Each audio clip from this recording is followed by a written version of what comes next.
Hola, hoy les hablaremos de los principios constructivistas según Vygotsky y la función mediadora del docente. Primero empezaremos conociendo a Lev Vygotsky. Nació el 17 de noviembre de 1896 y falleció el 10 de junio de 1934. Fue un psicólogo ruso de origen judío, uno de los más destacados teóricos de la psicología del desarrollo, fundador de la psicología histórico-cultural.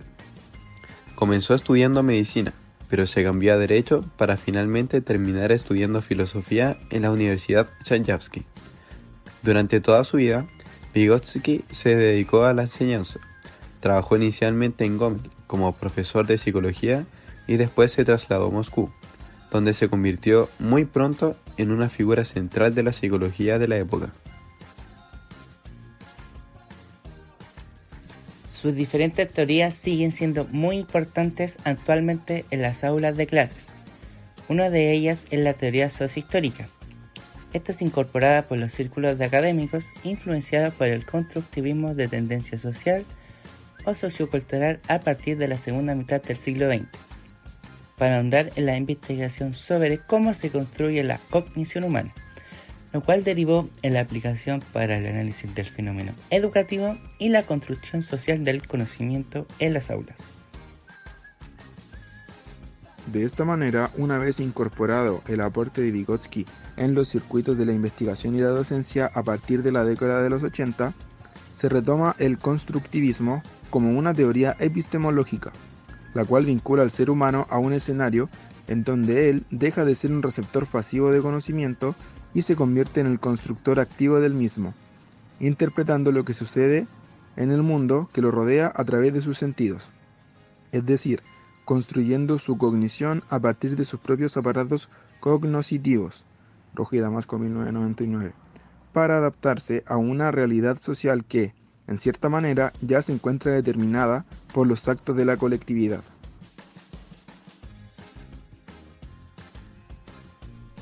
Pero, ¿cómo lo relacionamos con lo visto en clases?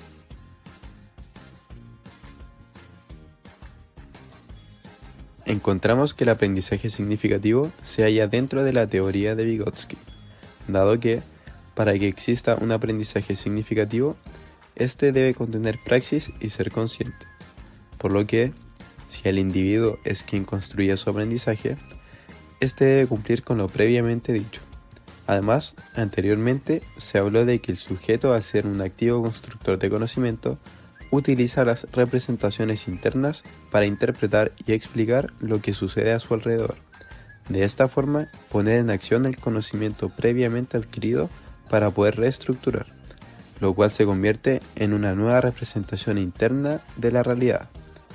Esto hace que se genere un círculo de aprendizaje en el que la o el sujeto tiene que estar en constante concientización del aprendizaje y aplicación del mismo.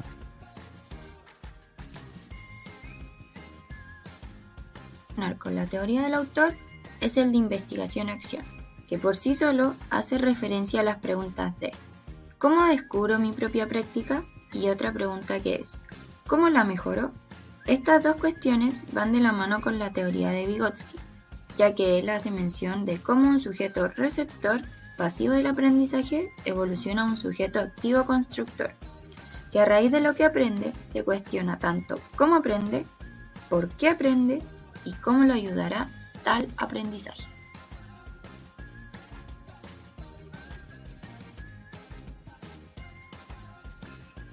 Un tercer concepto relacionado con la teoría es sobre los procesos cognitivos complejos, la cual se relaciona con preguntas como ¿cuándo aprendo a aprender? ¿Y cómo sé que estoy aprendiendo? Estas preguntas hacen inferir que el sujeto actúa mediante lo que él quiere aprender, como un constructor activo de lo que él sabe y de cómo sabe que está aprendiendo, situando un proceso de autoconciencia, tomando así el propio aprendizaje, en donde el sujeto deja de ser un receptor pasivo del conocimiento y comienza a interpretar lo que sucede en el mundo que lo rodea, construyendo su cognición a partir de sus propios aparatos cognitivos. De este modo, la toma de conciencia del individuo lo lleva a poder adquirir un aprendizaje visible en base a lo que aprendió, preguntándose cómo lo puede aprender de otra forma y dónde lo puede aplicar lo aprendido. Todo esto para adaptarse a una realidad social.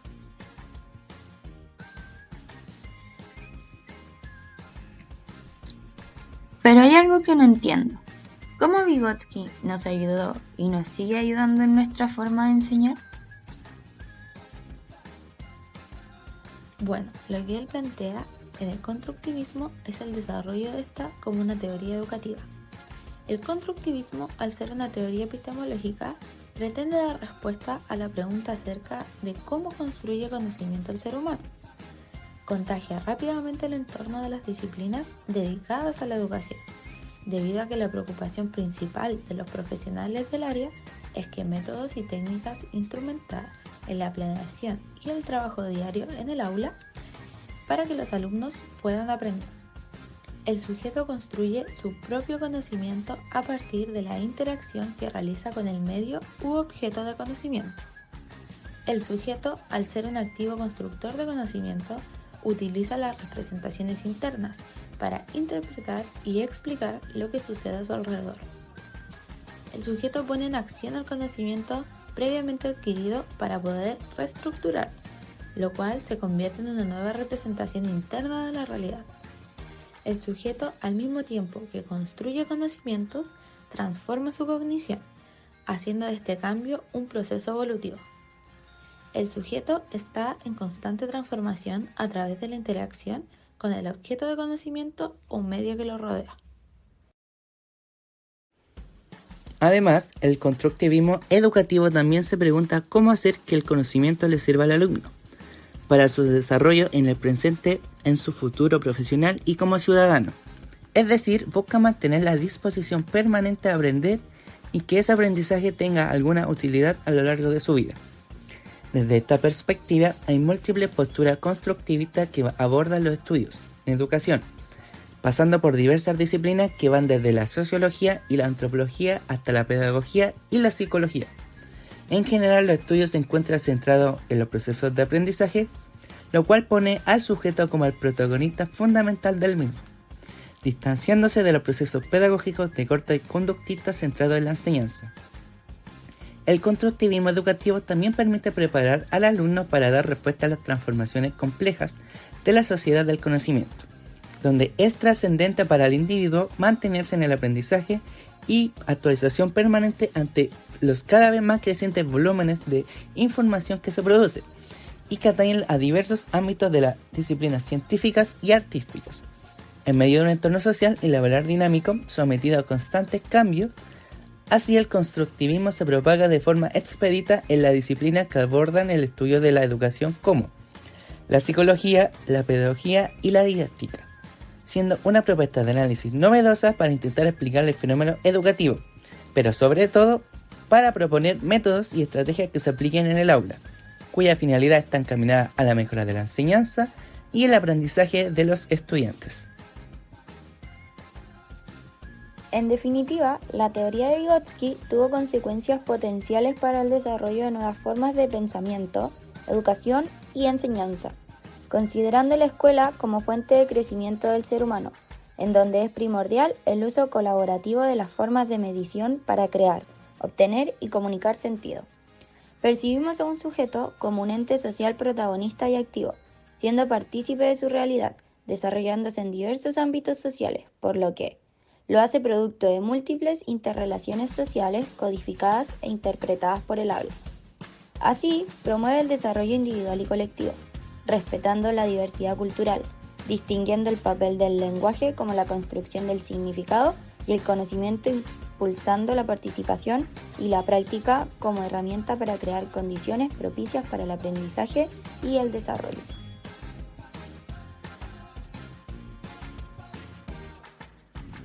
Como grupo, coincidimos en que la teoría de Vygotsky impactó positivamente en la educación, ya que, desde hace un tiempo atrás, tanto jóvenes como adultos se han interesado en su educación, trayendo como consecuencias ser constructores activos del aprendizaje, leyendo, buscando en internet y también en libros información necesaria para nutrirse a la hora de estudiar un nuevo tema. Por otro lado, aún existen personas que no realizan un aprendizaje tan activo, sino más bien son receptores del mismo. Por eso, esta teoría nos muestra que tanto en antigüedad como actualidad se sigue llevando a cabo tanto en educación escolar y universitaria. Los docentes comparten responsabilidad a la hora de cambiar a algún estudiante que solo es receptor de la información a que sea un alumno activo tanto en la clase como en otras actividades.